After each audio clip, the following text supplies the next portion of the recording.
Antes de começar, um recado rápido. O Parentalidade Preta é uma iniciativa independente, sem marcas, sem portais, sem patrocínio. Com valor de 2 bebidas por mês, quaisquer que sejam, você já ajuda a manter esse trabalho vivo. Você pode se comprometer de 2 formas, no apoia.se/parenta ou no Pix recorrente. A chave Pix é o pixparenta@gmail.com. Agora sim, boa escuta do episódio. Segundo a minha convidada de hoje, o corpo é a nossa forma física de experimentar o mundo. Esse é um conceito que perdurou muito na construção desse episódio. Afinal, quando acontecem coisas, a gente sente.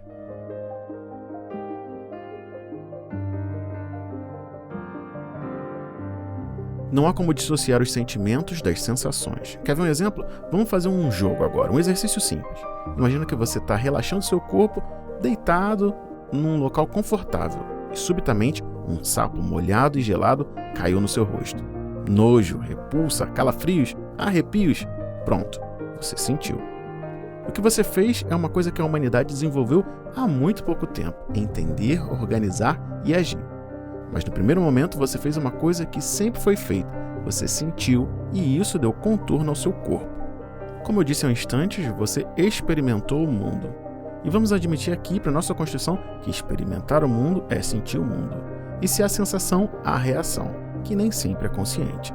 Então eu quero falar agora de uma reação que se corporizou e se transformou em revolução. Mas para falar da influência do corpo nisso, a gente vai precisar voltar um pouco no tempo agora.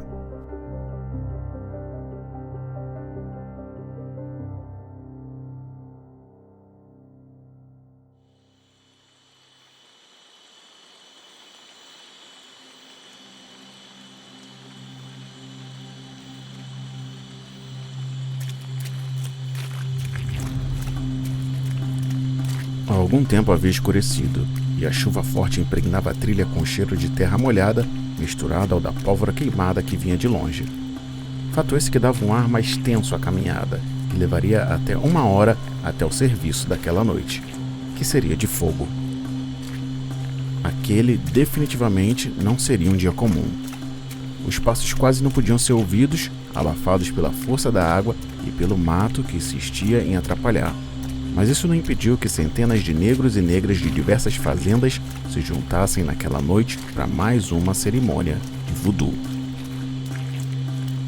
Muitos sabiam que não seria uma cantação de pontos comum. Naquela noite, os ancestrais levariam ao fogo e ao sangue.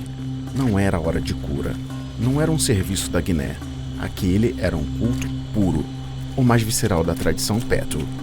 Daquele momento em diante não haveria mais paz nem beleza. Era sangue, aguardente, pimenta, fogo.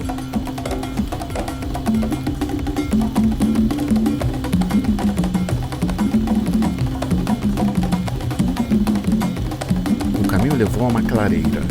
Peles negras molhadas reluziam fogo, trazendo um brilho magma às pessoas. Refeitos da caminhada, os corpos se preparavam para louvar. O apesava com a tensão de algo grande que viria a acontecer e os tambores, ainda assim, incitavam. Não era mais apenas o cheiro da pólvora que denunciava. O couro curtido acompanhava até abrir os portais de onde sairiam entidades sagradas, seres esses que não apareceram no Daomé, do outro lado do mar, pois viviam aqui, no chão dessa terra. Não demoraria, o mundo seria ouro, e ele viria construído pelo frenesi.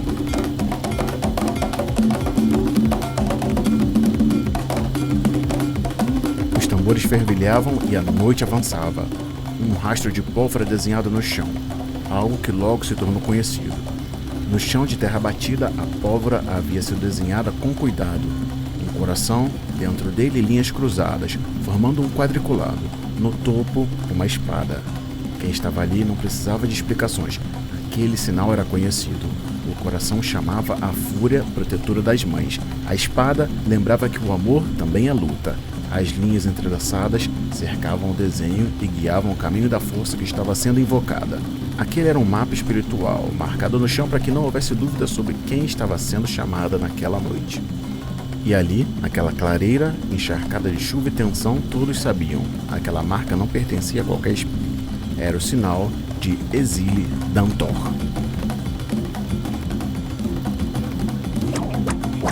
Os cheiros se misturavam: café quente, aguardente, pimenta.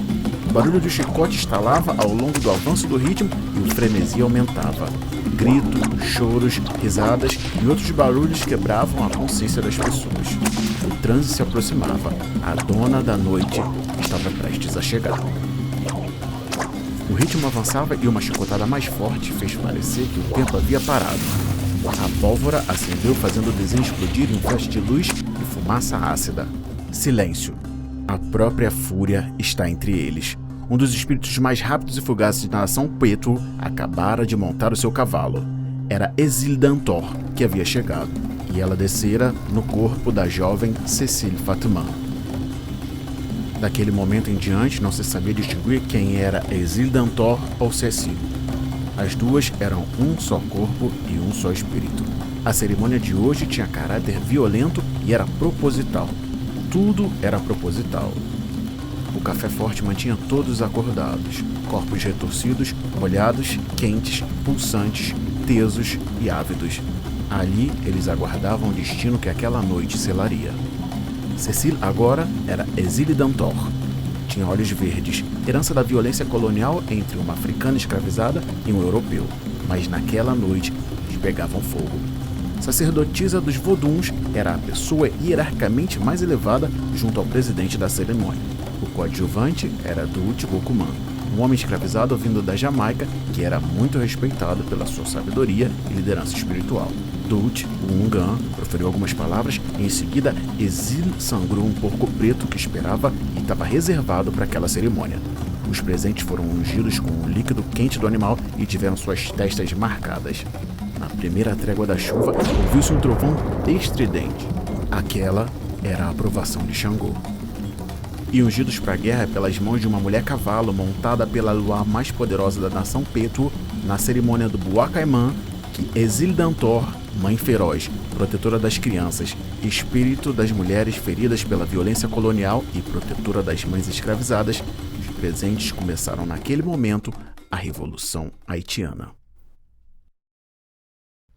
Certa vez, um famoso psiquiatra anticolonial disse, abre aspas, sob outro ângulo, veremos a afetividade do colonizado esgotar-se em danças que podem levar à êxtase. Por essa razão, o estudo do mundo colonial deve forçosamente buscar compreender o fenômeno da dança e do transe. O relaxamento do colonizado consiste justamente nessa orgia muscular no decorrer de qual a agressividade mais aguda e a violência mais imediata são canalizadas, transformadas e escamoteadas. Mais à frente ele continua. O círculo da dança é um círculo permissivo, protege e autoriza. Em horas fixas, em datas fixas, homens e mulheres se reúnem no determinado lugar e, sob o olhar grave da tribo, se lançam numa pantomima de aspecto desordenado, mas na realidade bem sistematizada, na qual, por diversos meios, negativas de cabeça, curvatura da coluna, o corpo todo arqueado para trás, se decifra abertamente o esforço grandioso de uma coletividade para se exorcizar, se libertar e se expressar. Fecha aspas. Aqui o doutor em questão está olhando para algo muito próximo do que no Haiti se chamava de Sévi. Na sua obra, ainda antes das 100 primeiras páginas, ele conduz uma observação de fora dos processos revolucionários, uma análise fria de quem não se deixa encantar pela religião, mas entende o valor da mesma. E mais à frente ele diz o seguinte, abre aspas novamente. Tudo é permitido dentro do círculo. E aqui eu usei o Sévi do Vodun haitiano. O morro onde subiram, como quem para estar mais perto da lua, a ribanceira onde se deixaram escorrer, como para manifestar a equivalência da dança e da ablução, da lavagem e da purificação, são lugares sagrados. Tudo é permitido, pois na realidade as pessoas se reúnem para deixar que a libido acumulada e a agressividade reprimida explodam vulcanicamente. Execuções simbólicas, cavalgadas furtivas, chacinas imaginárias, tudo isso precisa sair. Os maus humores extravasam, estrepitosos como torrentes de lava. Um passo a mais e caímos em plena possessão. Na verdade, são organizadas sessões de possessão e despossessão, vampirismo, possessão por djinns, por zumbis e por Legba, o deus ilustre do voodoo. No caso do Haiti, Cecile Fatman recebeu Ezildantor. E terminando esse trecho, o doutor em questão, Francis Fanon, em Os Condenados da Terra, diz diz o seguinte: essa fragmentação de personalidade, esses desdobramentos, essas dissoluções preenchem uma função econômica primordial na estabilidade do mundo colonizado. Na ida, os homens e mulheres estavam impacientes, agitados, nervos à flor da pele. Na volta, a calma, a paz, a imobilidade voltam à aldeia. Só que dessa vez foi diferente.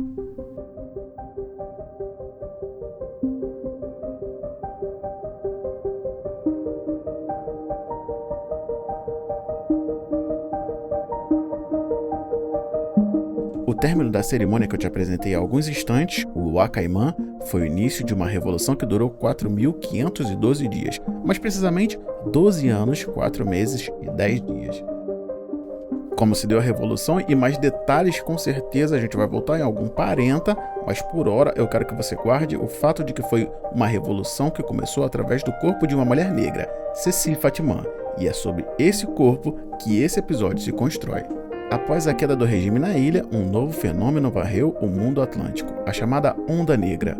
Também conhecida como haitianismo, essa expressão passou a circular entre os governadores coloniais, senhores de engenho e administradores imperiais para nomear um medo muito específico: o medo de que o exemplo do Haiti atravessasse o mar. O Haiti havia demonstrado algo que até então era impensável para o sistema colonial. Pessoas escravizadas podiam se organizar, derrotar exércitos europeus e construir um país livre. A partir daí, o fantasma de outra noite, como a de Boa Caimã, começou a assombrar as colônias escravistas das Américas. Esse medo produziu efeitos imediatos: leis mais duras, vigilância ampliada, punições exemplares. Qualquer reunião de negros passou a ser vista como uma potencial conspiração. Mas a influência haitiana não passou despercebida apenas no medo. Na sua esteira vieram revoltas, conspirações e movimentos políticos que, direta ou indiretamente, dialogavam com aquela experiência radical de liberdade. Em 1798, poucos anos depois do início da Revolução do Haiti, surgiria em Salvador a Conjuração Baiana, também conhecida como a Revolta dos Búzios. Entre as bandeiras estavam a criação de uma república e o fim da escravidão. Nos panfletos distribuídos pela cidade, o exemplo haitiano aparecia como um horizonte possível. Em 1812, em Cuba, o carpinteiro artista José Antônio Aponte liderou a conspiração que pretendia derrubar o governo colonial e abolir a escravidão. Em seu famoso livro de pinturas, Aponte inclui imagens de generais haitianos como símbolos de libertação. Alguns anos depois, entre 1815 e 1816, o Haiti também oferecia apoio decisivo a um líder das guerras de independência sul-americanas, Simão Bolívar. O presidente haitiano, Alexandre Pétion, forneceu armas, navios e abrigo ao revolucionário venezuelano com uma condição clara: nas novas ações que surgissem, os escravizados deveriam ser libertos. Aqui no Brasil, o medo de uma nova Haiti também ecoava. Em 1817, a Revolução Pernambucana levantou debate sobre a independência, república e abolição, enquanto as elites coloniais observavam com preocupação qualquer possibilidade de mobilização negra. Décadas depois, em 1835, Salvador seria palco da Revolta dos Malês, o maior levante urbano de escravizados da história brasileira. O episódio mergulhou as elites do Império em pânico. Falava-se novamente do risco de haitianização do país.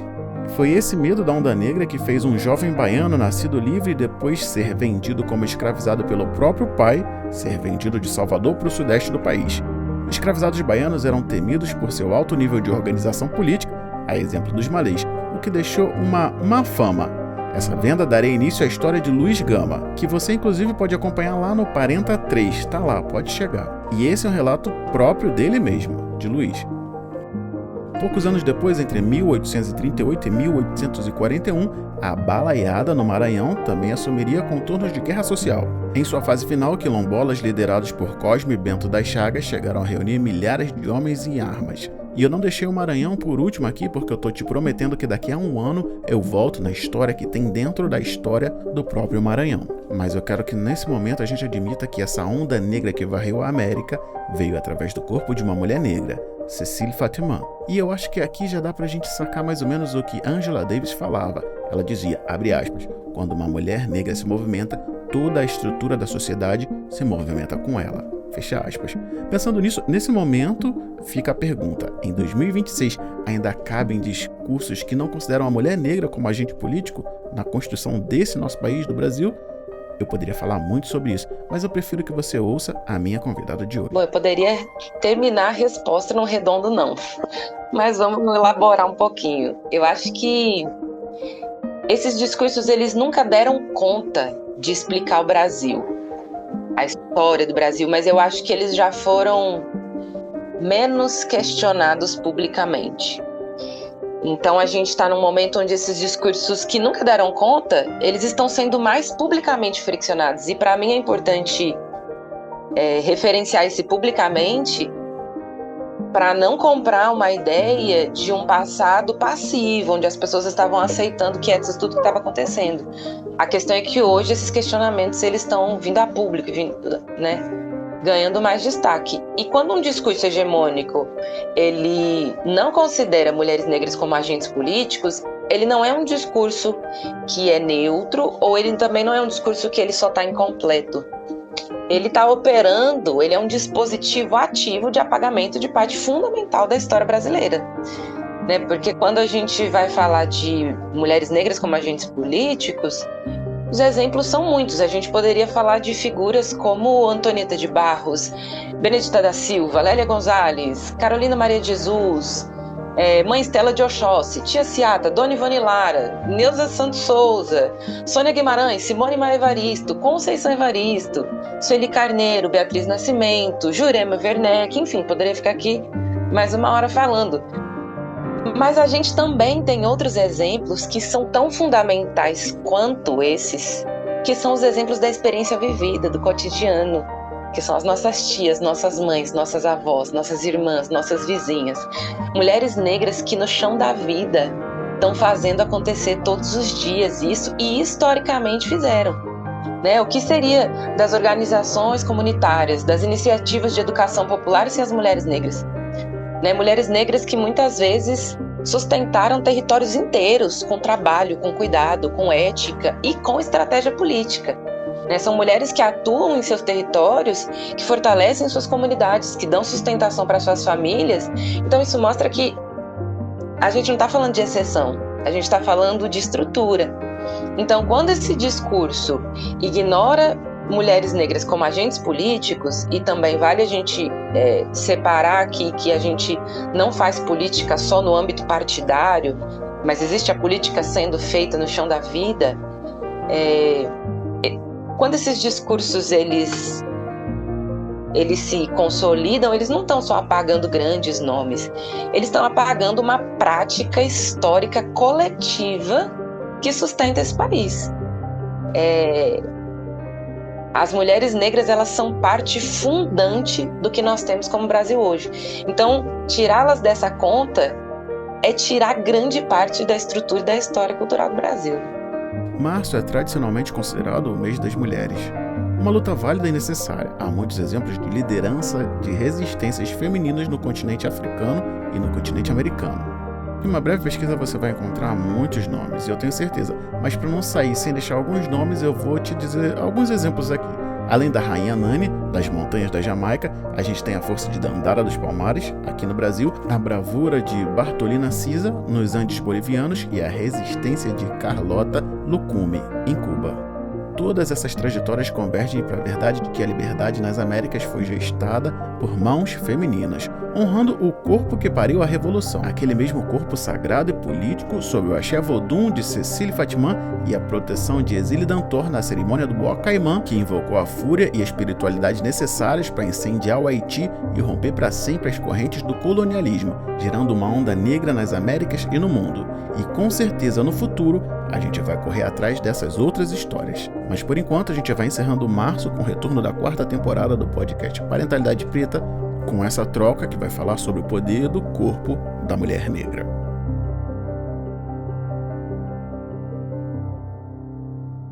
Eu sou Diego, pai de Benjamin e Aurora e esposo de Tatiane, que está com as crianças agora, para que eu possa produzir esse episódio, e esse é o podcast Parenta.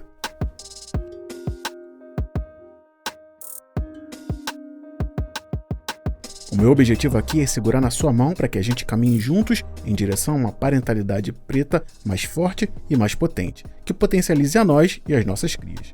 E para isso, a gente vai falar de ancestralidade, negritude e parentalidades pretas. Esse programa faz parte de um universo ainda maior, que se completa e se expande no Instagram Parentalidade Preta. Caso alguma coisa aqui tenha feito sentido para você e você queira levar essa conversa para lá, é só me procurar. Eu estou à disposição. E a minha conversa de hoje é com a Ana Imani. Eu, Ana Imani, estou num fundo neutro, uso um turbante vermelho, tenho cabelos cacheados, sou uma mulher negra, uso brincos de contas e argolas. Massa, maravilha. E quem é a Ana Imani que veio conversar com a gente aqui hoje? Bom, muita licença para chegar. Eu sou Ana Imani, Ana Beatriz, filha de seu Venilson e da dona Márcia. Eu sou nascida no Rio de Janeiro, criada no interior de São Paulo e vivida em alguns lugares por aí. Nos últimos 5 anos eu estou morando na capital paulista. Eu sou artista pesquisadora, que eu costumo dizer que é só a versão adulta de uma criança muito arteira e muito curiosa. E eu investigo articulações entre arte, corpo, cultura e política. E, pensando nessa criança que cresceu, eu sempre gostei muito de dançar e eu fui ficando mais velha e a dança se tornou minha profissão, Eu tive o privilégio de estar numa família que pôde me incentivar, que teve condições de me incentivar nisso. E, na adolescência, no final da adolescência, começo da juventude, eu me tornei professora, dançarina e coreógrafa. E conforme eu fui trabalhando com dança, as relações mais profundas da dança, elas começaram a me interessar mais. Então, os seus contextos culturais, históricos, relações de poder, dança como linguagem, sentidos históricos, produzidos na dança. Então, essas camadas mais profundas da dança e da arte, elas começaram a me interessar muito. Então, eu me graduei em serviço social, depois eu me especializei em psicologia social e antropologia, e agora eu estou concluindo mestrado em estudos culturais, sempre investigando o corpo e a dança e essas dimensões políticas e culturais. Imani significa fé em Swahili, e é um dos princípios do Kwanzaa. É uma celebração pan-africanista, afro-americana, mas esse Imani não fala de uma fé abstrata, Ela é uma fé comprometida com o coletivo, com o bem viver e com a construção, de outros futuros pensados para o nosso bem. E é o nome que eu tenho usado para me acompanhar aí nesse processo, nessa trajetória. E no ano passado eu estreiei um solo que eu respondia quem é Imani, falando que Imani é um bicho do mato, feito de água, terra, sal e seiva doce.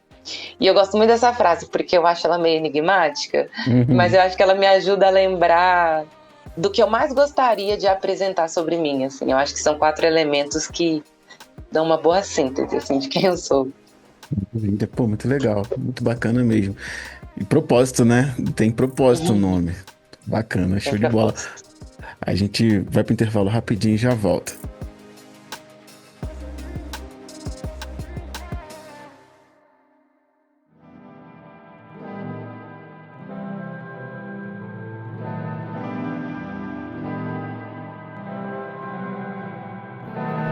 O podcast Parentalidade Preta volta na 4ª temporada e antes de seguir, deixa eu te situar dentro do universo Parentalidade Preta.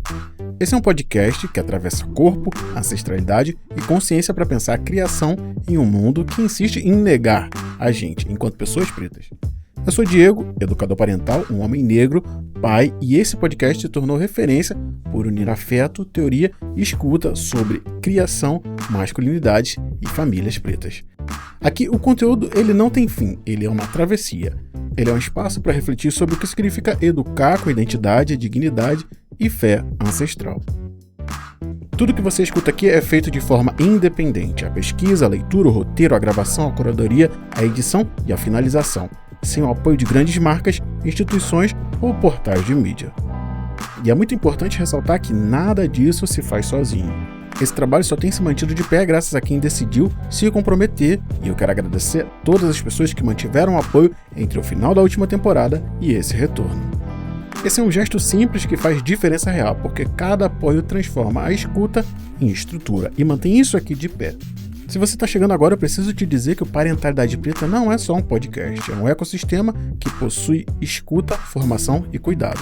Aqui você encontra o Parenta, que é esse programa que você está ouvindo, com áudio, documentários e entrevistas sobre temas de grande repercussão que são importantes para essa tal consciência racial. Também tem o Resenha, que são conversas francas e bem-humoradas com pais pretos falando sobre os desafios, as dores e as delícias da criação. O podcast Parentalidade Preta também conta com Mergulho, que são encontros aprofundados sobre masculinidades e outras subjetividades com profissionais de saúde mental, todos negros, exclusivamente. Não fosse só isso, eu também tenho a cultura de aproveitar alguns centenários de figuras importantes e construir especiais, séries documentais em áudio, como o Diop, Estrelas Negras no Céu do Egito, e Frantz Fanon, Irredutivelmente Negro. Não faltasse coisa, eu inventei esporadicamente também o Travessia, que é a escola de escuta afrocentrada do Parentalidade Preta, onde eu resgato alguns temas e coloco ali de maneira sistemática, com material didático e outras coisas. Enfim, é o que funciona aqui no Parentalidade Preta, a partir de tudo que tem que ser feito, e o que tem que ser feito, a gente precisa fazer. Além do podcast, o Parentalidade Preta ainda conta com ensaios e reflexões que eu publico lá no Instagram e em demais mídias, as rodas de paternidades pretas, que são espaços gratuitos de encontro, partilha e cuidado coletivo que a gente faz fechado e não transmite para ninguém. É um momento muito importante que o Parentalidade Preta garante um local seguro para as pessoas que precisam ir lá e conversar simplesmente, entre pares, sem julgamento e sem preconceitos. Tudo isso só existe porque é sustentado coletivamente. Se você sente que o que o Parentalidade Preta faz te atravessa, existem duas formas simples de se comprometer e manter isso tudo aqui funcionando. Pelo financiamento coletivo, que eu cadastrei lá no apoia.se/parenta, é óbvio que o link está na descrição desse episódio, e você consegue cadastrar uma faixa de apoio mensal, uma plataforma segura que vai garantir o repasse para que isso aqui continue funcionando. Ou, se você quiser, de uma forma mais simples, tem o Pix recorrente. A chave Pix é o pixparenta@gmail.com. Com o valor de 2 bebidas por mês, quaisquer que sejam, você já pode me ajudar a manter isso aqui funcionando, autônomo e em movimento, principalmente independente. E agora, sem mais delongas, a trilha sonora vai mudar para essa trilha maravilhosa que a Castel forneceu para sempre aqui para o Parentalidade Preta, e a gente volta com o 36º episódio, o segundo da 4ª temporada do Parenta, aqui no podcast Parentalidade Preta. A gente já falado, isso a gente pode resumir num grande não, né? Mas o questionamento que fica é como é que uma estrutura tão grande, como é que um alicerce tão grande da sociedade, e aqui eu nem vou dizer que foi uma sociedade que foi construída em cima, mas por, né, mulheres negras. A gente vê o contraditório, paradoxo disso tudo. Porque não é essa a vivência hegemônica, né? Então, ora, se foi isso que construiu, isso que esteve mantendo, isso que fez com que tudo acontecesse, calma aí, isso não é hegemônico, então o que é, né? Aí a gente entra para esse local, né, do apagamento dessa concepção e do apagamento do local da mulher negra na sociedade.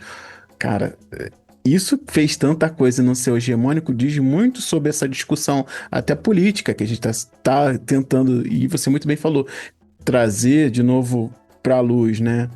Pô, calma aí, 2026 e a gente ainda tá fazendo esse tipo de pergunta, né? Eu considero muito grave, né? É algo que a gente precisa questionar, assim, o que é hegemônico e por que tá, né? A gente sabe as causas disso, mas eu acho que é bem por aí mesmo, né? Por que não ser? Como vocês têm...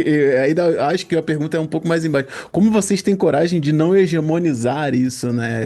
A gente precisa questionar isso de verdade, né? Porque todo discurso, ele é um interesse, né? Ele cumpre uma agenda e ele tá ali e ele demonstra uma relação de poder.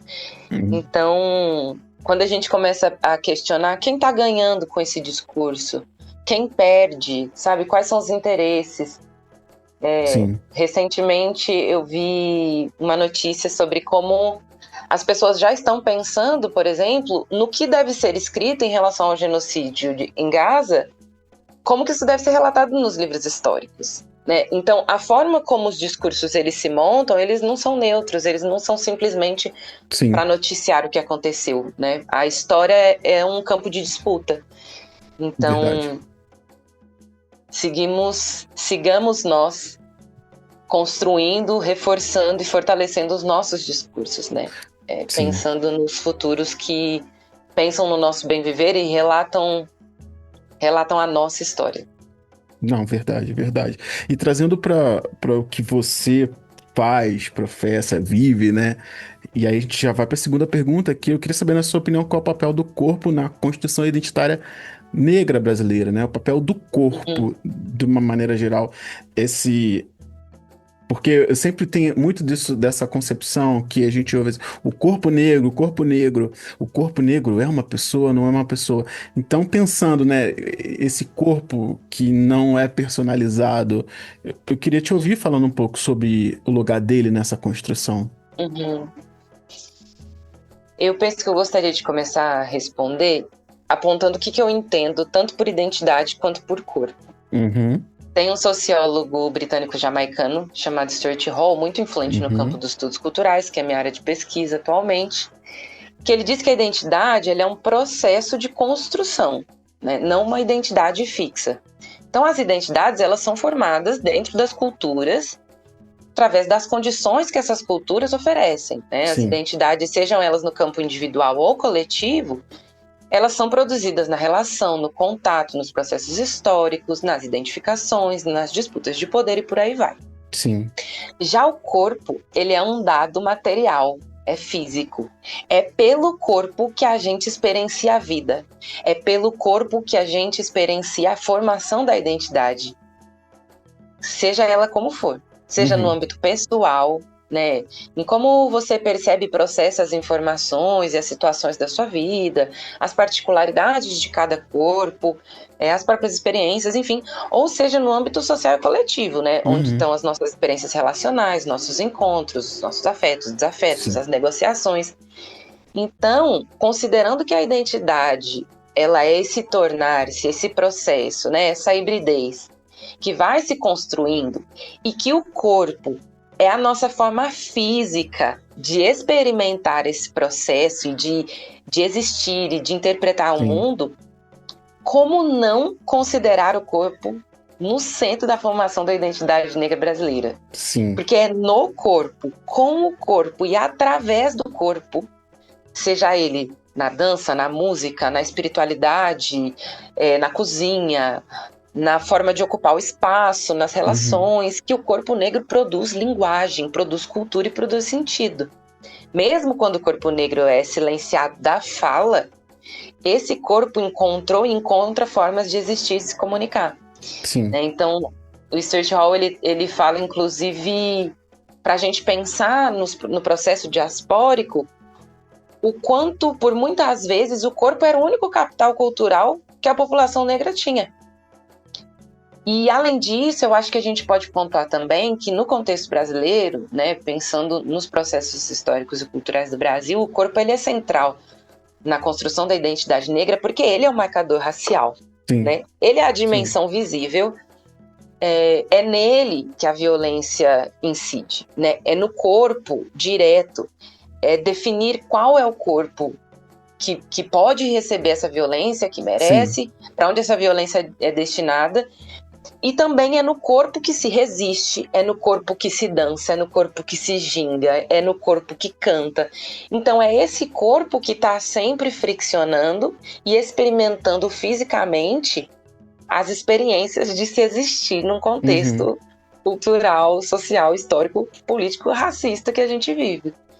Então, tanto pela via da construção, né, das nossas qualidades, das nossas potências, quanto pela via das violências que a gente sofre, né, que um corpo racializado num contexto racista sofre, é impossível falar da identidade negra ou das identidades negras no Brasil sem considerar o corpo no centro dessa reflexão. Quando a gente vai pensar em cultura afro-brasileira, por exemplo, o corpo sempre está lá, uhum, seja nas danças ritualísticas, seja na culinária, seja nos cantos, seja na dança. É no corpo que a gente constrói e que a gente transmite boa parte dos nossos valores culturais e civilizatórios. Então, ele é a dimensão física, visível, material da nossa existência e desse processo de formação identitária. Né? uhum, uhum.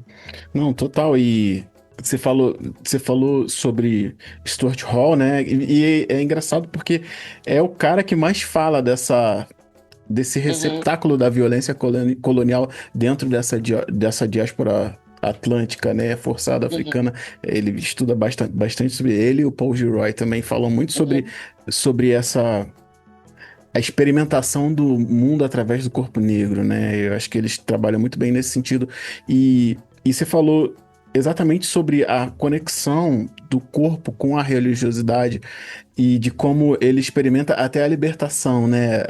O transe, a experimentação da religiosidade, a incorporação e a fuga, e como se preparar até para resistir, né? E como isso também foi cerceado dentro da censura das religiões, né? As religiões africanas são muito corpóreas, são muito corporais, e não à toa é ali que se intensifica a revolução, digamos assim. Quando a gente vai pensar até no próprio Haiti, né? Tudo começa num culto religioso que Sim. já tem o corpo como o principal instrumento de conexão com o sagrado. E a força que ele tem até para tirar desse local de vamos entender, vivenciar e transformar isso em revolução. Eu acho que é muito interessante quando a gente pensa nele também como um instrumento político dessa forma, né? A espiritualidade, ela visita o corpo, né? Eu acho que isso é uma sinalização muito forte e muito potente do que é o corpo, né? Nessa existência, assim. É ele que recebe o sagrado, ele prepara o sagrado. Então, entender esse corpo, é isso, né? Seja no âmbito mais privado, ou seja no âmbito coletivo, nas relações, no processamento das suas próprias experiências. Não há nada que não passe pelo corpo. Sim. A tensão de você pegar um transporte público lotado todos os dias, essa não é só uma experiência psicológica, ela é uma experiência física. Ela é uma experiência de tensão física, de estresse corpóreo. A experiência de dançar com os orixás não é só uma experiência espiritual e simbólica, ela é física, né? Então, o corpo é esse lugar de processamento, é esse corpo tela, é esse lugar de comunicação, né? Esse portal entre as situações e, enfim, né? Considerando as nossas cosmopercepções, entre esses mundos e essas dimensões, né? Sim, verdade. Isso já leva para outra pergunta que eu queria te ouvir falando um pouco, né? Quando a gente pensa em arte como uma construção de identidade, o que você considera que não pode ficar de fora? Bom, a gente passou um pouco por essa crítica de como a violência encontra o corpo, como ele traduz isso em tensão e depois em revolução, e aí chegando no local da arte. Queria te ouvir falando um pouco sobre isso. Também vou dividir em duas camadas. Por favor. Eu acho que, primeiramente, eu queria apontar que a arte é o lugar onde você precisa lidar brutalmente consigo mesmo. Então, é um momento de você processar, de você ir por quem você é, né? Essa visita a si próprio, às próprias emoções, às próprias sensações, por que você está fazendo o que você está fazendo, no sentido, né, de processo artístico, como se constrói. E aí, nesse momento, eu estou falando agora da formação da identidade, né, de quando você é a pessoa produzindo a arte. Eu acho que é um momento onde você precisa lidar brutalmente consigo mesmo. E eu acho que é nesse lugar, especialmente considerando que a população negra pouco teve a chance de lidar com suas próprias emoções, com a sua formação, com as suas raivas, com as suas tristezas, com as suas alegrias.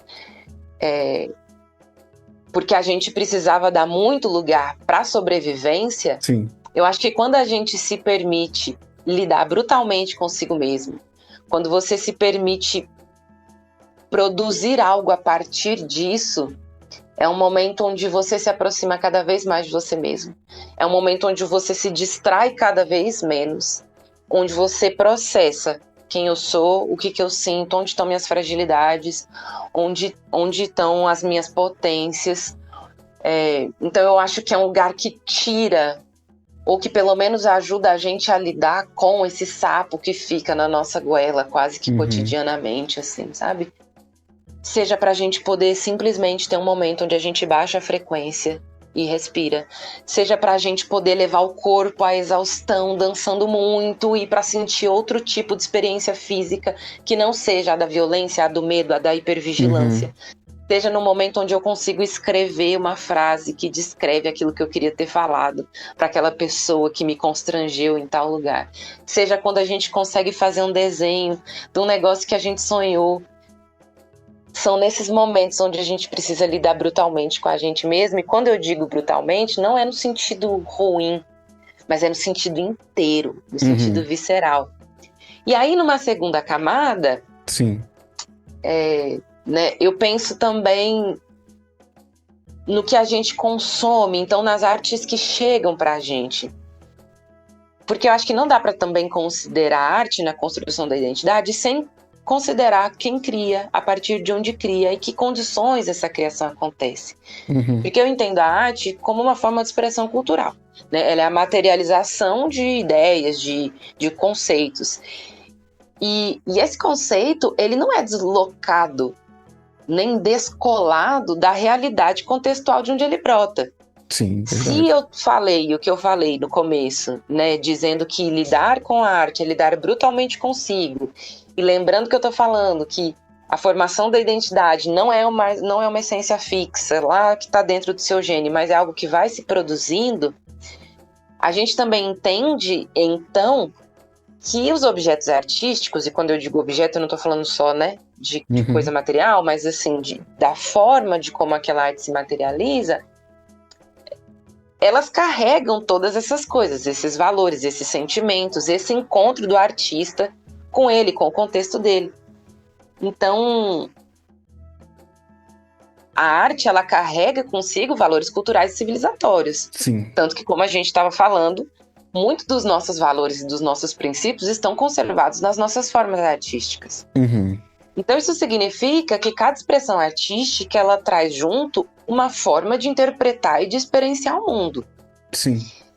Então, nenhuma arte nasce do nada, né? Ela nasce de experiências situadas. Massa. E outra coisa também que eu gosto de pensar é como a arte é uma prática cultural e política, né? Ela não é só uma expressão individual, né? Ela mesmo quando ela é um gesto íntimo, como ela expressa um contexto, ela não é individual. E também não dá para separar a arte de memória e de história, né? A arte, ela carrega rastros do tempo, das violências, das invenções, das resistências dos grupos. No caso da população negra no Brasil, por exemplo, muitas vezes a arte foi e ainda é, por vezes, um dos principais ou únicos meios de afirmação identitária, justamente porque outros espaços deslegitimam ou não reconhecem, ou esses espaços nos foram negados. Sim. Então, não existe arte acultural no sentido de isso aqui é neutro. Sim. Tudo é expressão cultural, tudo é histórico, tudo é relacional, tudo é contextual. Um exemplo. Quando a gente pensa em balé clássico, a gente não pensa em balé clássico como uma dança étnica. Mas a gente pensa na dança indiana clássica como uma dança étnica. Então, criou-se a ideia de que algumas expressões artísticas, elas são neutras. E isso é muito perigoso, porque quando a gente compra esse discurso de que essa arte é neutra, de que ela é universal, a gente não está comprando só esse objeto artístico. A gente está comprando todos os valores, os princípios, os conceitos filosóficos, a forma de ver o mundo, a forma de se relacionar que esse objeto artístico demonstra. Né? Então, quando a gente vai pensar, por exemplo, em hip hop, na dança hip hop, o corpo do hip hop, ele não é como é, porque alguém simplesmente hoje decidiu usar roupa larga e ter um corpo de afronta. Ele existe um contexto, e quando você se aproxima desse objeto artístico, você não tem como você se aproximar só da estética. Você vai se aproximar desses conceitos culturais e civilizatórios, assim, né? Eu estudo no meu mestrado uma técnica que chama técnica silvestre, que é uma técnica de dança afro-brasileira, de Salvador, criada por uma mulher negra, Rosângela Silvestre. E ela trabalha essa técnica desde o começo dos anos 80, assim. E é uma dança de treinamento corporal. por exemplo. Mas que quando você olha, você em nenhum momento parece neutro. Sabe? É uma técnica que se fundamenta nas simbologias dos orixás e nos elementos da natureza para pensar qualidades de movimento. Então, quando você está trabalhando o corpo dentro dessa dança, você está trabalhando todo um conceito, uma rede de valores, uma forma de ver o mundo, uma forma de se relacionar com a espiritualidade, uma forma de se relacionar com a natureza. Então, pensar a arte como, né, a construção da identidade exige que a gente ou convoca para que a gente olhe para esses processos, para esses contextos e para essas relações de poder. Sim. Não só para a obra final, né? Mas para os caminhos que tornam aquela obra possível e no que ela comunica, no que ela constrói, o que ela me ensina, né? Que cultura que eu estou comprando, o que eu estou dialogando, o que eu estou trocando. Sim. A partir das artes que eu elaboro, assim, né? Pô, maravilha. Inclusive, eu queria voltar em alguns pontos que você trouxe aqui, que eu acho que eles falam muito sobre isso que a gente está tentando construir aqui, né? Há tempos atrás eu tive uma conversa com um colega no trabalho que estuda filosofia. E aí ele falou assim, pô, mas a filosofia é clássica, né? Aí, pô, eu não tive como não ser afrontoso. Assim, tá, mas qual filosofia clássica? Não, a filosofia é clássica, assim, tá, mas o que é clássico, né? Era esse ponto que eu queria trazer, assim. Você falou balé clássico, pô, mas o balé é clássico por quê? E o que ele tem de clássico? Você falou você falou uma parada aí que eu acho que não tem como correr. E também é uma dança étnica. Você vê o que ele quer expressar, como ele quer expressar. E o perigo de tornar esses termos clássicos, né? Pelo menos a gente se policiar. Porque ninguém também tá o tempo inteiro a fim não, esse balé não é clássico, isso aqui tá, beleza. Então tá fora aqui, não vai conseguir sua vaga. Beleza, mas vamos trazer aqui para dentro da cabeça. Consumir, eu não sei nem se é consumir a palavra, mas usar as coisas para que a gente possa entender, né? Então, tipo, pô, o balé clássico é uma dança étnica, assim como qualquer dança é dança étnica, né? E o perigo que tem em se transformar danças étnicas, né? E a gente olhar com consciência. Ele é étnico, então ele vai ser exótico, e aí ele sai do eixo, e aí ele não tem. A gente tá num mundo que é um mundo globalizado e um mundo colonialista, que ele foi colonizado. Então, não vai adiantar muitas vezes a gente querer chegar num lugar, talvez, e já querer derrubar esses paradigmas com pessoas que não estão nem ali para falar, né? Eu vou até remontar uma filmagem que eu vi de uns alunos na USP, né? Falando, a quantidade de negros que tem aqui nessa sala, isso aqui. Eu falei assim, cara, olha só, aqui é a USP, sempre foi assim. Meu pai pode pagar para eu estar aqui. Eu não tô preocupado com a quantidade de negros que estão aqui. Não vai adiantar ficar falando isso aqui. E é isso, beleza? Não quer? Vai embora, mas eu não vim aqui para ficar ouvindo militância e pode ir embora. Professor, continua a aula aí, por favor. Eu, professor, vamos continuar aqui. Então, tipo, o local onde a gente vai fazer a crítica sem entrar nessa construção, tipo, beleza, eu tenho que chegar no lugar onde eu possa criticar, propor um outro paradigma, que eu possa fazer isso, mas não esquecer que, voltando com esse preâmbulo que eu quis, não esquecer que um balé clássico, ele também é étnico e ele também pode ser exótico para fora da cultura dele. E a gente tem essa consciência para tudo, né? Volta à filosofia que eu tava falando. Não, o seu paradigma de filosofia é diferente do meu, a sua ideia de filosofia é diferente da minha. Eu vou respeitar aqui, mas ela não pode ser tomada como clássica global, não dessa forma. Vou ter que estudar se eu quiser chegar aí ao local de propor essa crítica. Vou aceitar? Não, mas vai ter que estudar, vai ter que ir lá, performar, ganhar as validações necessárias para chegar lá. E, inclusive, né, como eu fiz o paralelo com os alunos os alunos da USP, para você simplesmente não se expor. Ah, beleza, tá, não tá tranquilo. Continua a aula aí. Então, eu acho muito importante trazer isso para o campo da consciência, né? Eu acho que a gente esteja corporificando essa conversa, mas trazer para esse local da consciência. Não é só eu vou colocar aqui em termos muito simplórios, não é só uma dança étnica, uma dança exótica. Existe alguma coisa ali que antes de você querer, inclusive acabar com o status quo, conhecer Sim. toda a filosofia que tem por trás dela, toda a construção que ela tem, para você falar assim, pô, Uhum, entendi o cerne, entendi a construção, vou uhum, propor isso aqui como uma quebra de paradigma, agora que eu também domino a técnica, a sim. ciência, a arte, o que quer que seja. E eu acho muito importante, assim, a gente falar disso de forma que a gente crie talvez uma certa noção de proteção, tipo assim, cara, não vai valer a pena tu ficar se expondo dessa forma. Vai lá, faz bem feito, Sim. gabarito que tem que gabaritar, entendendo que essa é a prerrogativa para você estar ali, e agora pronto, ó, porra, eu preciso que a gente pense nisso aqui também, ó. Preciso que a gente pense que não é hegemônico. E Uhum, aí, o meu trabalho, e tá você aqui agora, representando isso, o meu trabalho, essa pessoa que fala, o meu trabalho é mostrar pra vocês que, ó, tá vendo que não é só essa sim. narrativa? É, existem corpos diferentes que vão falar linguagens diferentes e eles são clássicos ou não.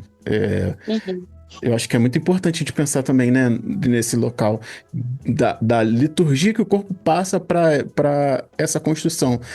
Ainda que não se fosse fazer nenhum discurso dentro de uma demonstração, de uma performance e tal, como você mesmo falou assim, cara, olha só, não tem como você não perceber que isso é uma dança, é uma performance, é uma corporificação de alguma coisa diferente do que vocês estão acostumados. Cabe a vocês ignorarem ou não, né? Eu acho que pensar muito isso para todas as faculdades, né? Tipo assim, cara, uhum, beleza? Tu vai ter que ir lá fazer, conseguir as coisas e depois chega assim, ó, pronto, agora eu estou falando aqui não, sabe? Eu uhum, penso que é bem, bem importante pra quê, no final das contas, né? Onde eu queria chegar. Pra gente não se expor de maneira uhum, desnecessária. Ah, beleza, sou visionária, tá, beleza, dá licença aqui. Próximo, né? sim. E tem um trabalho de um pesquisador indiano que ele chama Chakrabarty, que é um trabalho que ele é um livro que chama Provincializando a Europa, Uhum, né? Então, ele está nesse lugar de pensar, não vou ignorar que a Europa, ou que a cultura europeia existe, ou falar como se essa cultura fosse muito ruim. A questão não é essa. A questão é provincializar no sentido de entender que isso é um lugar, é um contexto, sim. é um recorte, é uma forma de dançar. Tem um artigo também que fala, uma antropóloga vê o balé clássico como uma dança étnica. E aí ela fala que ela foi, se não me engano, fazer algumas danças no Havaí. Não lembro exatamente o lugar para onde ela foi. Uhum. Mas ela falou assim, meu, aqui onde eu tô, a minha perna que chega até na orelha não adianta de nada. Não serve pra nada. Não serve para nada aqui, porque as danças daqui não precisam desse corpo. Esse Uhum, corpo alongado, esse corpo virtuoso. As narrativas, né, se a gente for pensar, por exemplo, nas histórias, na dramaturgia do balé clássico e tal, elas expressam um recorte cultural, né? sim, E, e coisas que em outros lugares não são tão importantes. Então, não é sobre a gente estar aqui para falar assim, pessoas negras não podem dançar balé clássico porque o balé clássico é sim, cultura europeia. Não é sobre isso. exatamente. Né? Eu acho que isso, inclusive, seria meio alguns passos atrás, assim. Eu acho que a Total. gente está no lugar de entender esse lugar de autonomia e a problemática de se pensar não. Ninguém está discutindo se o balé clássico é bom ou ruim. O Uhum, problema é entender que esta é a norma de belo, de corpo, de como mover o corpo em cena. Isso é um uhum, jeito. Se você gosta desse jeito, ótimo. Eu acho lindo. Eu vou te assistir, me convida, me chama que eu vou. Mas entender que existem outras formas que são tão legítimas quanto. E esse lugar da uhum, exotização, do que é étnico, do que é folclórico, ele normalmente vem no lugar para folclorizar no sentido de isso aqui não é tão legítimo, isso aqui não é tão técnico, exatamente. é mais rústico, não é sofisticado, e a gente tem um outro lugar que é o científico, né? Uhum, E aí eu acho que povos diferentes fazem ciência de formas diferentes, e o corpo, ele tá sempre nessa disputa, sim, né?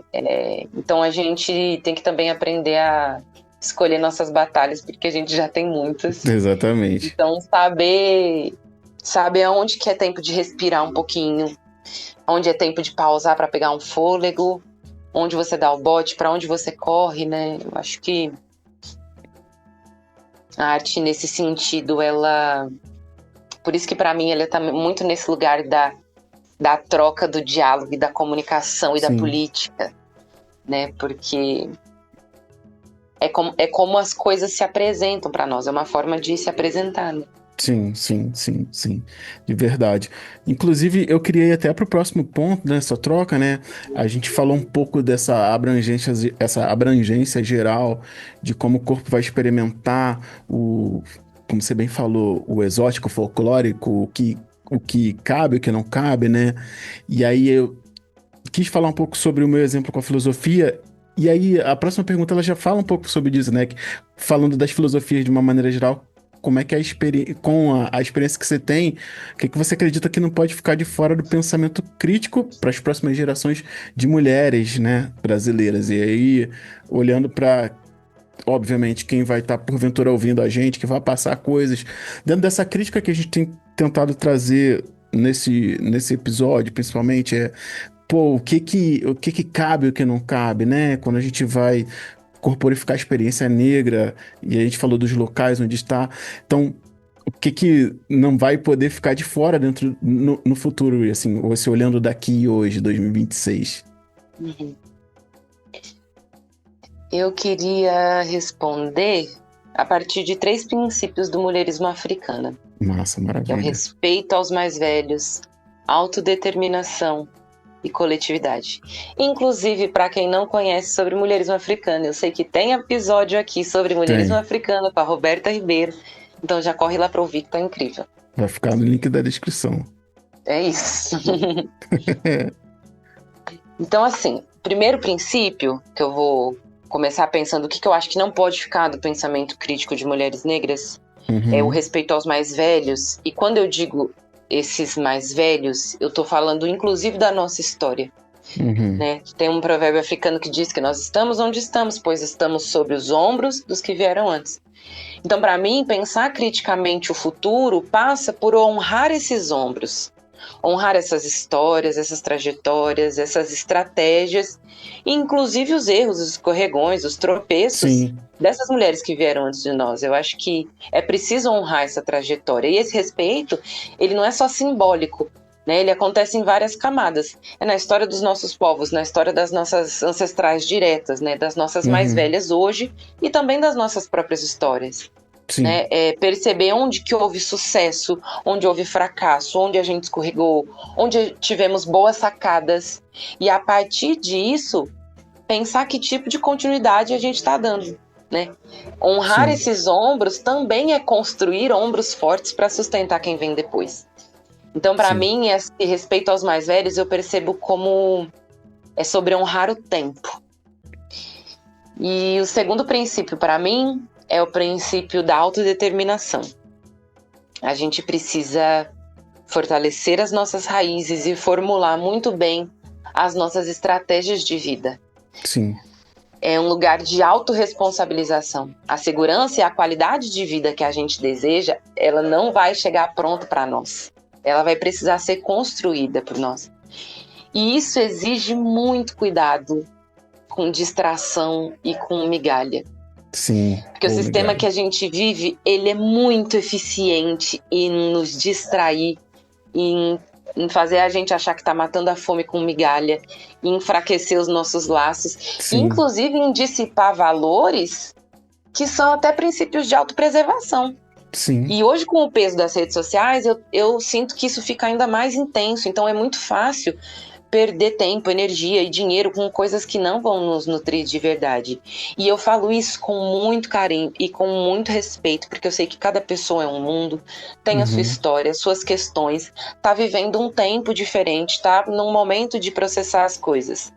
Mas se a gente parar para pensar, por exemplo, quanto do nosso dinheiro, do nosso tempo, da nossa energia vão para demandas que não nos acrescentam muito de verdade, né? Às vezes, para a gente sobreviver a um cotidiano que amassa, que esmaga a nossa subjetividade cotidianamente, a gente acumula roupas estilosas, maquiagens, perfumes, bons looks, boas fotos, enquanto a gente deixa de investir, por exemplo, em saúde, em alimentação de qualidade, em exame periódico, em formação profissional, ou até mesmo no fortalecimento de iniciativas que contribuam para o bem das nossas próprias comunidades.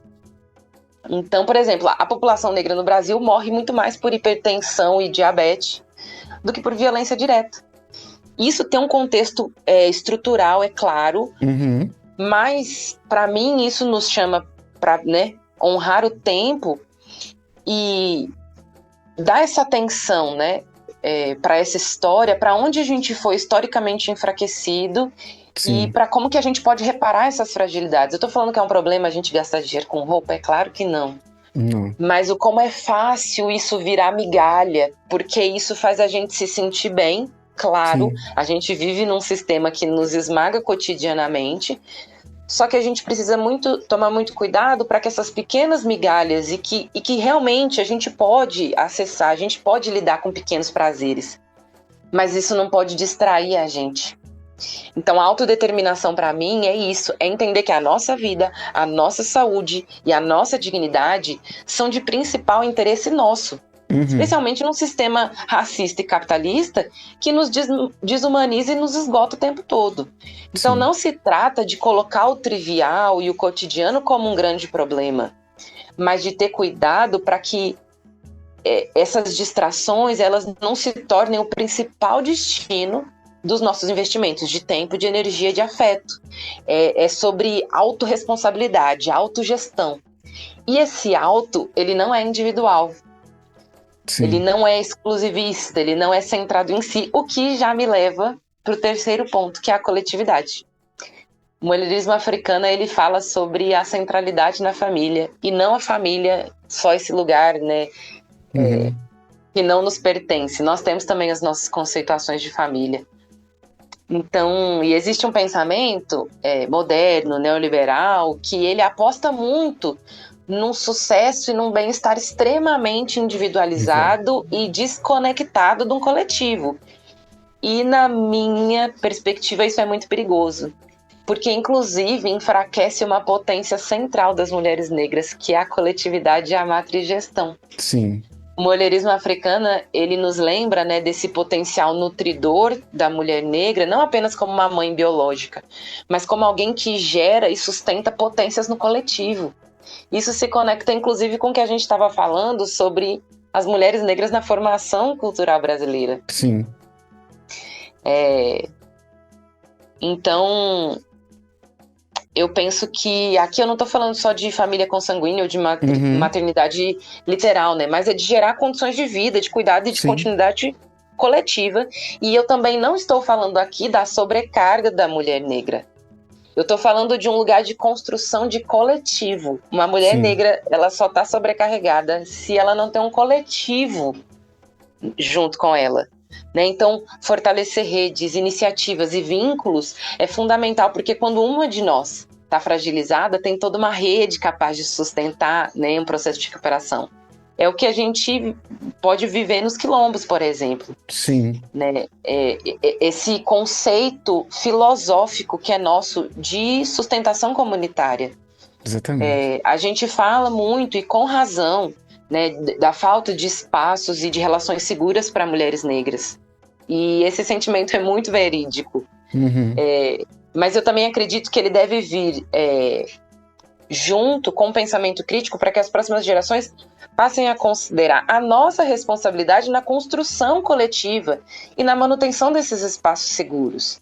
Né? É sobre, inclusive, saber sair de um espaço quando esse espaço não é mais seguro para você.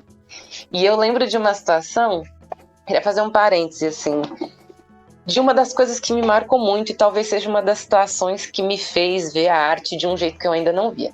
Eu era adolescente ainda, eu tinha acho que por volta de uns 16, 17 anos, e eu dava aula de dança para mulheres vítimas de violência, e tinha uma das mulheres que nenhum exercício, nada, nenhuma dinâmica que a gente fazia, ela aceitava o toque físico. E tudo bem, eu deixava ela ir no tempo dela. E um dia, que era um exercício de dançar junto, ela falou que queria dançar comigo. Nessa hora eu já queria chorar, mas eu segurei, falei, vou sustentar o profissional. E a gente dançou juntas, e ela riu, e ela brincou comigo e tal. E no final da aula, ela veio e me falou assim, sabe por que eu aceitei dançar com você? Porque eu entendi que eu poderia sair quando eu não quisesse. Uhum. Eu entendi que se você me conduzisse a algo que eu não queria, eu podia sair. E aí ela foi falando do como, né, esse processo com a dança foi gerando nela um lugar de autoestima, de autoconfiança e de se conhecer para que ela conseguisse não se colocar em situações de violência ou quando percebesse que estivesse, levantasse da mesa e saísse. Uhum. Então, para mim, o lugar da autodeterminação e dessa construção de coletivo e dessa honra ao tempo e aos mais velhos, tá nesse lugar da gente entender que essa responsabilidade é nossa e que essas coisas elas não serão dadas, né, prontas. Sim. Então, honrar quem veio antes, se autodeterminar no presente e sustentar um futuro coletivamente, eu acho que é um caminho interessante para a gente pensar um mundo onde mulheres negras possam respirar um pouquinho mais, né? Possam descansar um pouquinho mais, rir um pouco mais, brincar um pouco mais, se sentir um pouco mais seguras, assim, e consecutivamente suas comunidades, suas famílias e seus territórios. Sim. Eu queria voltar em duas coisas. Eu nem teria o que falar depois que você falou, mas eu queria voltar em duas coisas que você elencou aqui. Eu sou suspeito para falar do mulherismo africano, porque é o que me mantém são aqui no final das contas. Mas é essa questão da autodeterminação, e eu acho que é muito importante o que você falou, e trazer para uma outra esfera também dessa fase. Eu acho que a gente está numa fase de transição de que pessoas conscientes vão começar a enxergar, e não tô aqui pagando de consciente, não, muito pelo contrário. Começar a enxergar que a gente está começando a criar coisas a partir dessa explosão que há na internet. A internet, a era da informação está posta, e falar em era de informação já é retrógrado, mas está posto aí. O meu medo muito é o que as novas gerações estão aprendendo a partir de cortes, vídeos de 30 segundos, de 90 segundos, uma frase só. E como a gente estava falando, da autodeterminação, da necessidade que a gente vai ter de dizer também, né? A necessidade que a gente vai ter de dizer e a possibilidade de novas gerações também fazerem, de dizer que são, não, calma aí, não é isso aqui não é isso porque a gente sabe que não é, e pessoas novas gerações virem dizer, tá, mas a gente também é isso, a gente também enquanto uma mulher negra, eu também sou isso aqui, coisa que eu não era capaz de ser há gerações atrás, porque não podia simplesmente me autodeterminar, me nomear, como o próprio nome, né, do mulherismo africano fala, é autodeterminado. Por quê? Porque não tinha uma terminologia que abarcasse tudo. Não é um feminismo africano, não é um... Enfim, não vou entrar nem nessa concepção da criação da palavra, mas na possibilidade de se criar algo novo. Beleza, a partir de agora está determinado que mulheres negras que entenderam coisas a partir desses pontos, que viram, que vão ver... Eu digo isso porque eu tenho uma filha, e isso não é cartão de visita e isso não é significado de idoneidade para muita gente, né? Mas pensando nessa responsabilidade, tipo, pô, tá, beleza, entendi, mas também sou isso aqui. E eu tô dizendo que eu sou isso aqui porque eu acredito nessa autodeterminação. Sim. E aí você centraliza e ancora isso no respeito aos mais velhos, que a gente precisa também ver como é que a gente vai transmitir isso pra frente. Você tá, beleza, entendi, tá, não quero parecer raso aqui, mas beleza, TikTok aqui, viu um vídeo, aprendeu, mas olha só, pô, tu acha que isso vem da onde? Tu tá vendo isso aonde? Pô, você não vai ter que voltar e ler um livro, você não vai ter que voltar e conversar com alguém, você não vai ter que... entenda que, beleza, eu entendi que você quer se autodeclarar, e massa, maravilha, mas não é só dizer que é e que não é. Você tá de base, até pra falar assim, beleza, entendi, quero romper com isso, massa, tá tranquilo, agora que você sabe, rompa, por favor, não repita, mas... Pô, essa questão da autodeterminação e do respeito aos mais velhos, pra mim, também entra por esse ponto da gente poder olhar para as próximas gerações, né, com o olhar, também não ficar aqui sectário falando, não, mas isso não tem nada a ver. Pô, mas calma aí, o que vocês têm para ensinar? Vamos lá, vamos aprender junto e tal. Pensar, porque a gente tá vendo que porque as gerações elas vão chegar, elas estão chegando, a gente vai tendo mais contato, as crianças estão crescendo, os jovens estão envelhecendo e aí tá ficando e a gente vai fazer, não, porque na minha época não, a minha época não sei, calma aí. Não, aí perde essa ponte de comunicação e aí perde uma geração. Como já Sim. aconteceu, né? Perdemos uma geração que não entendeu como é que vai se falar de raça, que acha que vai resolver as coisas num simples vídeo, que vai redefinir paradigmas antigos, enfim. Não vou nem entrar nisso aqui porque isso é papo para uma conversa futura. Mas eu queria só voltar nesses pontos, porque isso vai já levando para o nosso próximo ponto aqui, né? Que aí a gente tá falando, você encerrou muito bem falando dessa autorização ao toque e essa possibilidade de permissão, e aí a gente vai chegando muito do que eu queria desenvolver nessa troca, né?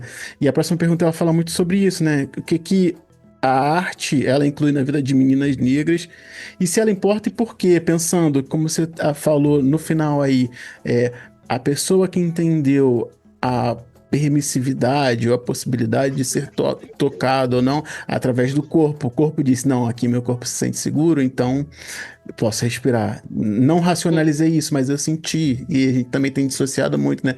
Pô, senti que não dá aqui, mas insistiu. Calma, você sentiu e ainda foi, né? Então, Sim.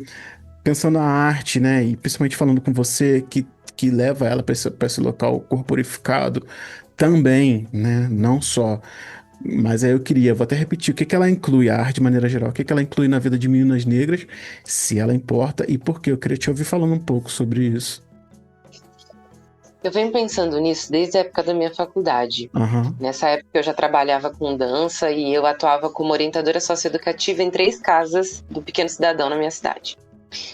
E eu me graduei em serviço social e o meu uhum. TCC ele teve como tema a arte como ferramenta do assistente social na reumanização de crianças e adolescentes negros no Brasil. Pô, maravilha.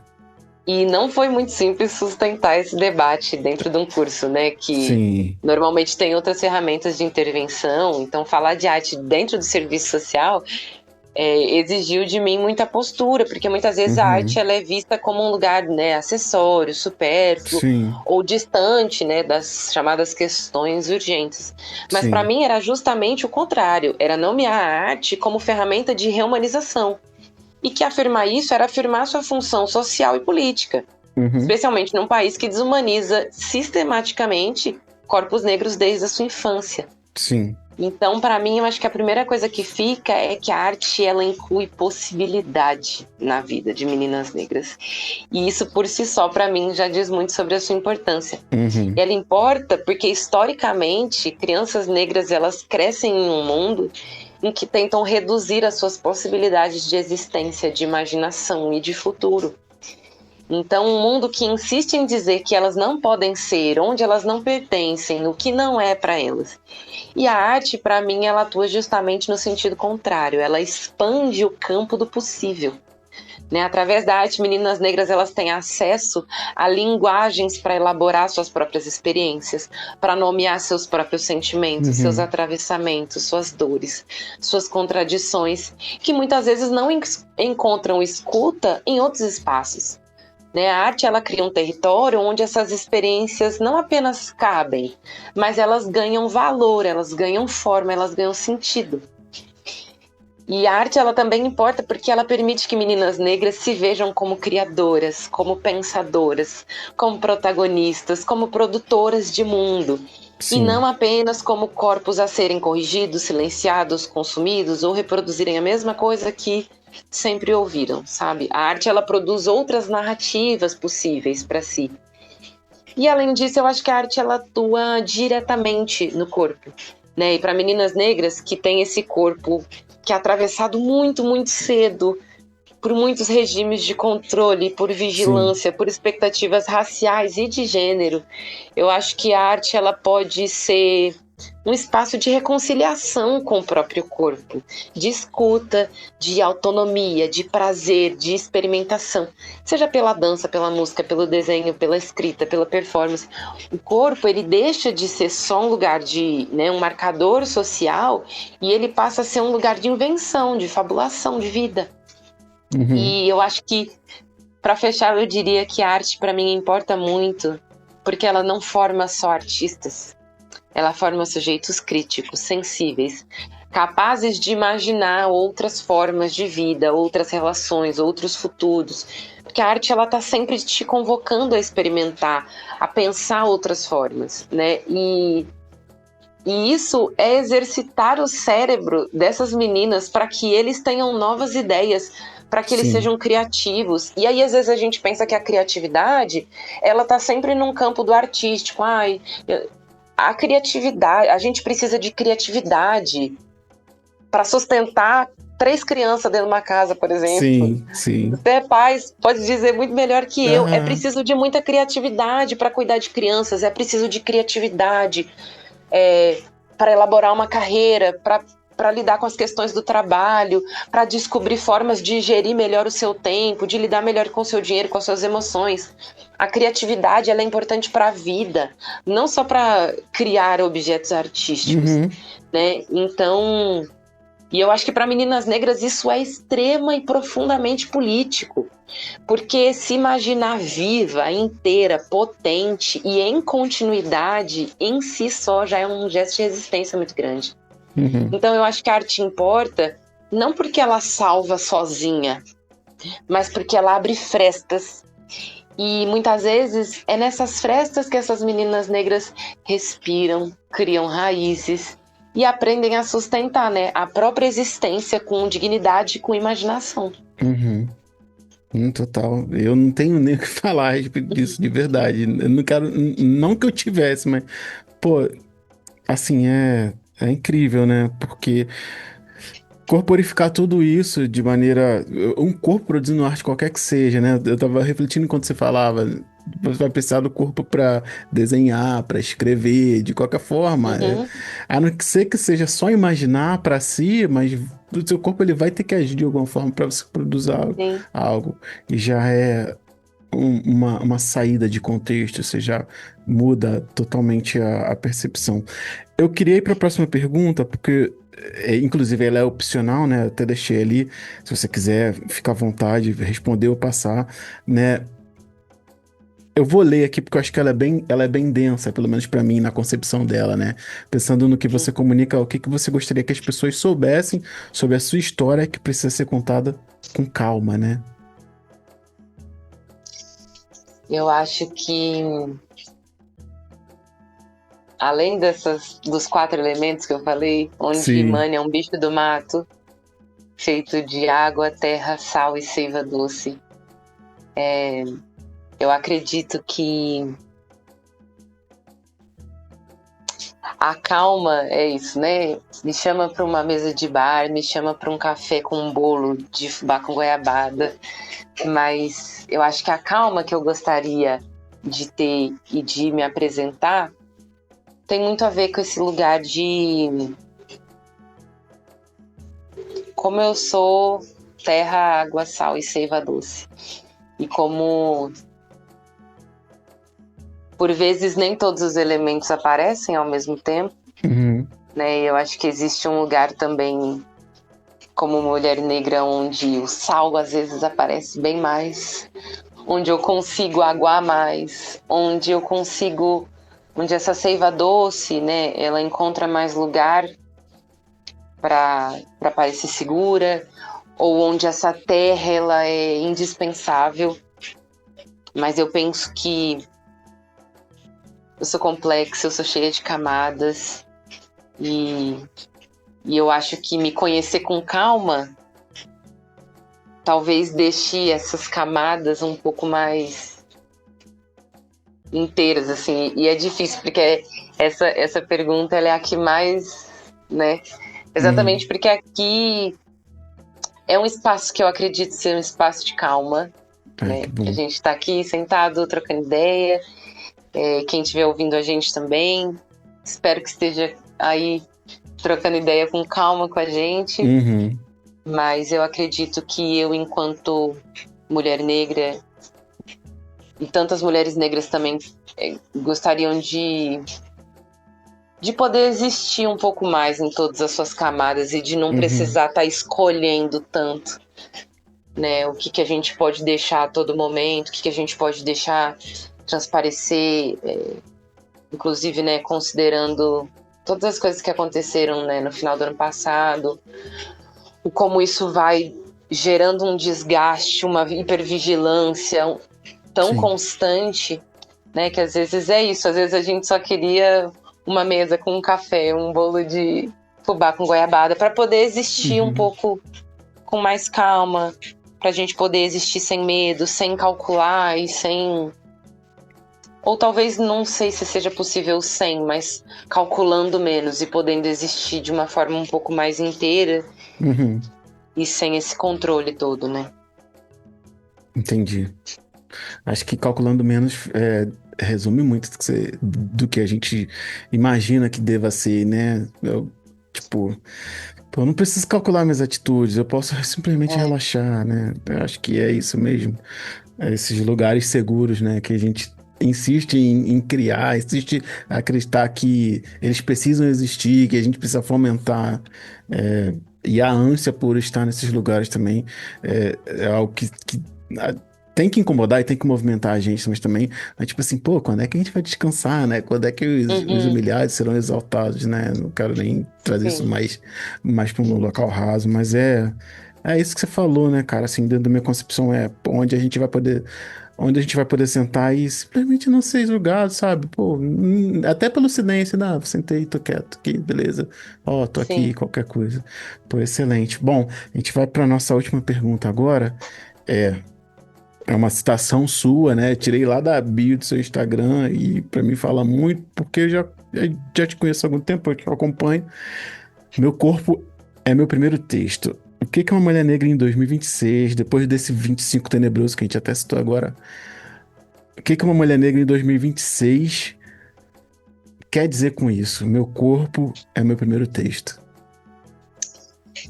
Eu tenho usado essa frase desde que eu me engajei mais na vida acadêmica e na minha atuação como pesquisadora, né? Eu entrei para o mestrado numa fase onde eu estava em muita crise, assim, eu estava em crise com a minha dança, eu estava em crise com o que eu queria fazer com a minha carreira de artista, eu estava em crise com o meu corpo. A minha experiência de chegada em São Paulo foi uma experiência bem pesada. Então, foram anos assim onde eu cheguei aqui e falei, nossa, vou viver de arte.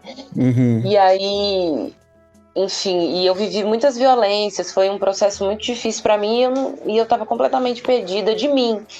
E isso era difícil, para mim, estar em conflito com a dança era muito difícil exatamente por a dança ter me acompanhado no meu processo de formação identitária. Sim. Né, nesse lugar de quem eu sou. Então, para mim, não estar me entendendo na dança era não estar me entendendo também.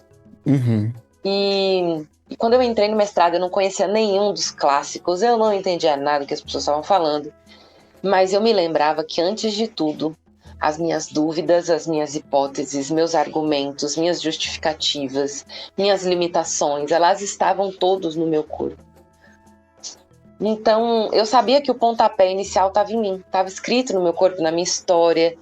O que eu precisava fazer no mestrado era aprender a sistematizar isso cientificamente. Então, para além desse meu corpo-texto, eu sou uma pesquisadora da cultura, né, onde a dança é minha principal linguagem. Então, para mim, era também sobre olhar em volta e olhar as mulheres que eu pesquiso e perceber que seus corpos também são textos, né? Eles contêm informações que alguns textos escritos eles não vão dar conta.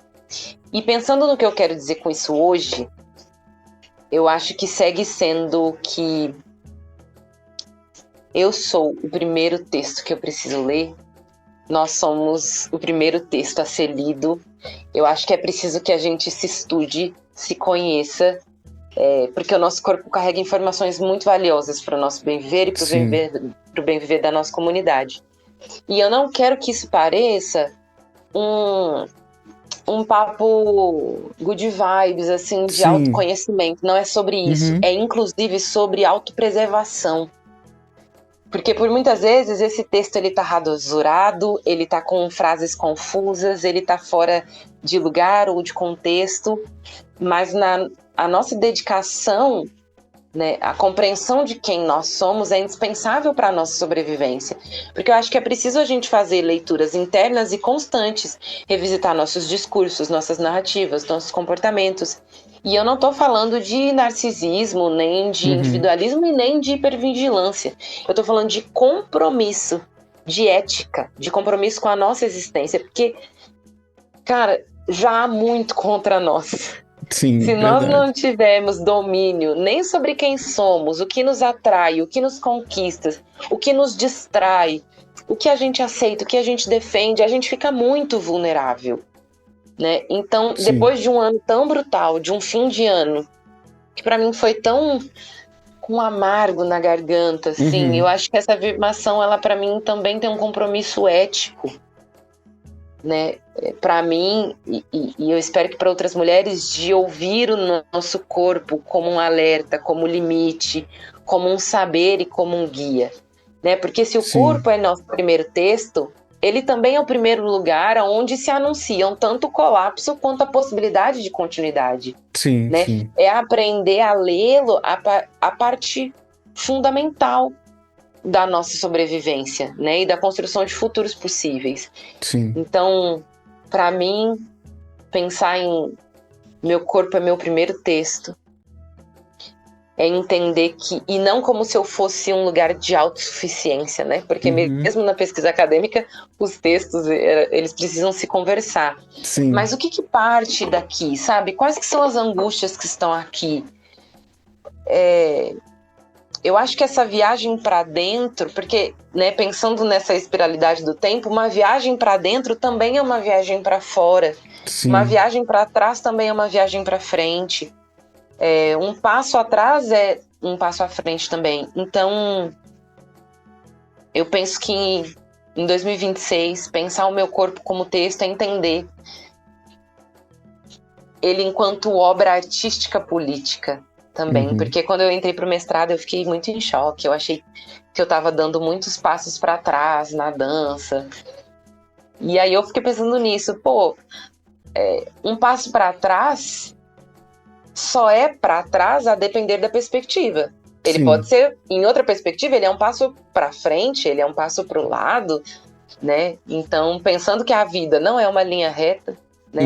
Não é essa linearidade, não existem talvez passos para trás, talvez existam passos em outras direções. Ou somente passos, né? Somente passos, né? Movimento.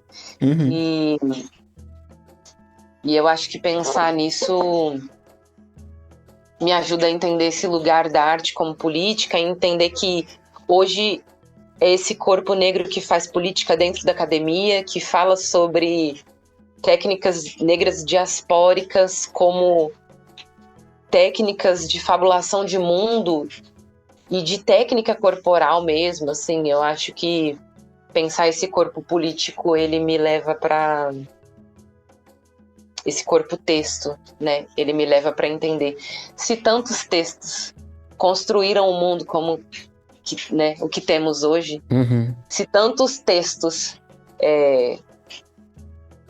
deram sustentação para tantas das violências que a gente sofre hoje, que talvez os meus textos, incluindo o meu corpo texto, também contribua de alguma forma para a construção de outros mundos possíveis. Ou nem que seja para o incômodo desse que a gente já tem. Maravilha. Um corpo negro na academia já é esse incômodo, né? Sim. Nossa. Vou chamar um intervalo e a gente volta já já.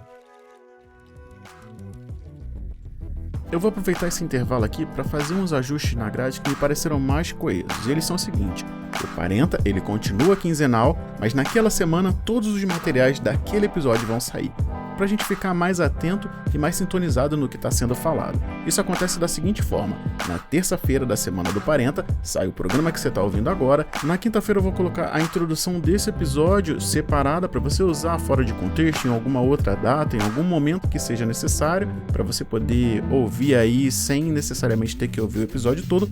E no sábado eu volto com algumas dicas ou alguns conselhos que vão dar os nossos convidados, é claro, para pais e mães de crianças pretas. Eu achei que ia ficar um pouco mais coeso se a gente fizesse dessa forma, mantendo o fluxo de informação daquele parente em questão na mesma semana. Me diz aí se faz sentido pra você, pode deixar aí no comentário, inclusive. Pra mim faz muito sentido, mas se ficar muito em cima, muita coisa, a gente tenta ajustar. Por enquanto, durante a temporada vai ser dessa forma. Terça, quinta e sábado vai ter conteúdo do Parenta. Bom, eu vou encerrando aqui, né? Eu queria saber se você quer deixar mais alguma coisa pra quem tá ouvindo a gente. Queria inicialmente agradecer por ter vindo aqui, ter se exposto, ter falado, ter dado mais um passo aí nessa caminhada, ter ajudado a construir o que o Parentalidade Preta está querendo construir.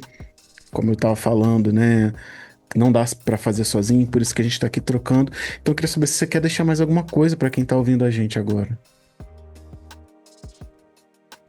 Bom, queria agradecer também, agradecer a escuta. Eu acho que assim como a fala é um presente, a escuta também é. Então, agradecer o convite de estar aqui, agradecer a escuta atenta, dizer que também estou aí aberta, quem quiser me chamar para trocar mais ideias sobre alguma coisa que achou, nossa, você falou esse negócio, eu achei nada a ver, ou achei isso muito legal, ou fiquei com dúvida, vamos trocar, a gente está aqui para isso. Eu acho que esse lugar de continuidade é muito importante, de construção de comunidade, de coletivo, né? Sim. Eu acho que a gente vai contribuindo como pode, e quando a gente, né, dá esse retorno de volta, eu acho que também é uma forma de contribuição da gente que está aqui entender em que lugares, né, essas sementes estão caindo e o que elas estão brotando por aí. Oh, maravilha. Bom, eu vou encerrar agora, queria te agradecer, né, mais uma vez. A gente já tá em off agora. Então chegamos ao final do episódio do podcast Parenta. Eu preciso dizer que todos os trechos foram lidos, estudados e roteirizados por mim. Eu também fiz a curadoria, a narração, a edição e a finalização desse e dos demais episódios. E eu fiz isso porque o Parentalidade Preta é uma iniciativa independente, sem apoio de grandes marcas, instituições ou portais de mídia.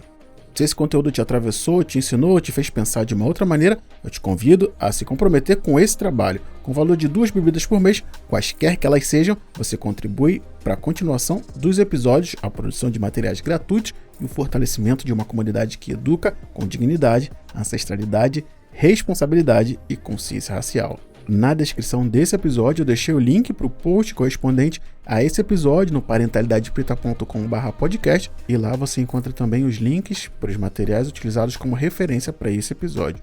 E se tudo que foi feito aqui te atravessou, te convido para me ajudar a manter isso funcionando através do apoia.se/parenta ou com um Pix recorrente na chave pixparenta@gmail.com. Eu sou Diego, pai de Benjamin, Aurora, esposa de Tatiane, que está com as crianças agora para que eu possa produzir esse episódio. E a gente se ouve no próximo.